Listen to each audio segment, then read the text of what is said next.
Hey, just wanted to show you the MIDI note triggering setup on Onyx. We have the Onyx wing here with MIDI, with an M play and an M touch. Decided to go from scratch.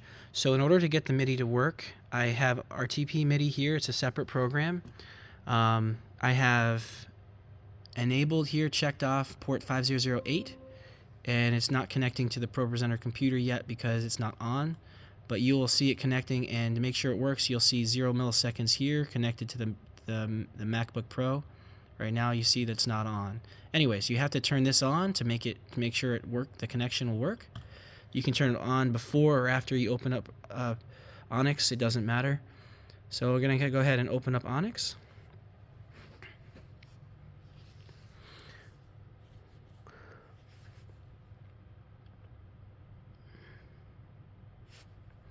All right, we'll load Sunday's file.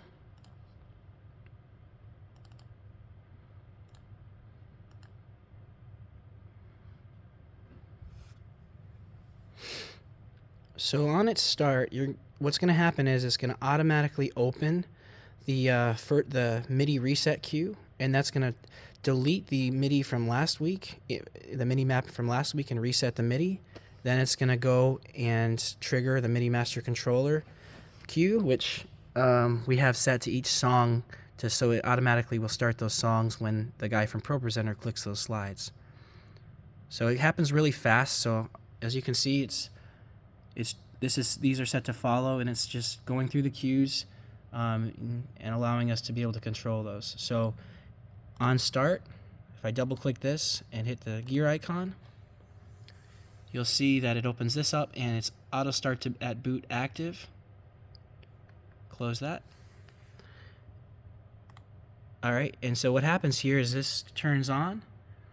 It's just set here to restart the MIDI and delete the any MIDI cues that are in there and any MIDI maps that are in there, and then set to follow.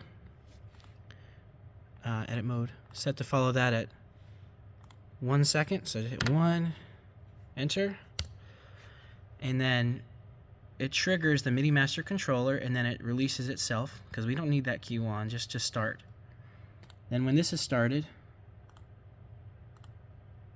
it starts off from the pre-service, and then it just goes through each song on this one. I believe that's going into the MIDI files ready to trigger the songs. So then when I come in the morning, or on Saturday, I go ahead and get my songs ready to go, and I have them knit together with the triggering. So if the guy needs to do it manually, he can just go to starting from the pre-service. He goes and go to service start. That triggers the first song. Then the first song will release the pre-service, select itself, trigger the stage lights, and he goes on forward. So every time the ProPresenter guy will click on that slide, on the main slide, it will push. If it's set to go to this song, it'll push it forward. So you could have someone, pushing it forward from ProPresenter if you wanted to, but I have the guys from the lighting do that. Then the macro at the end goes to the next song. Ideally, what he does is he just sits on the prepared for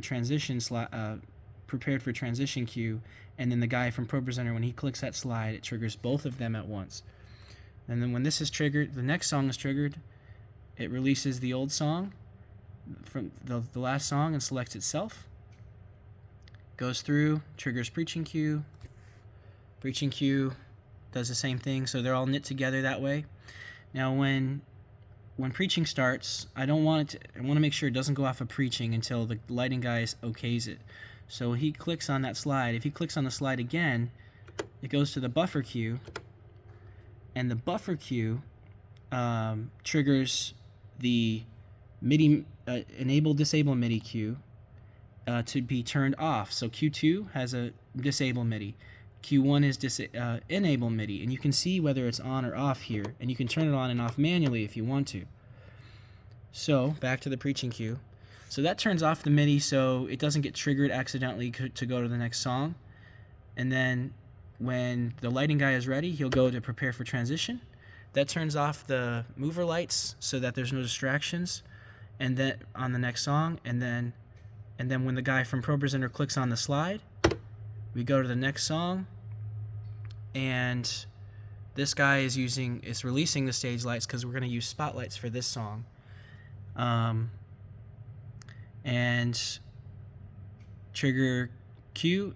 I'm also disabling the MIDI on this song because at the end of the service, we don't want the ProPresenter guy to trigger the lights. We want the lighting guy to trigger those house lights.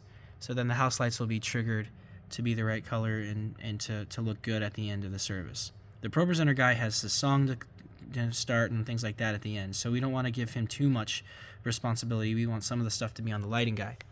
So anyways, I hope that helps you, man. God bless.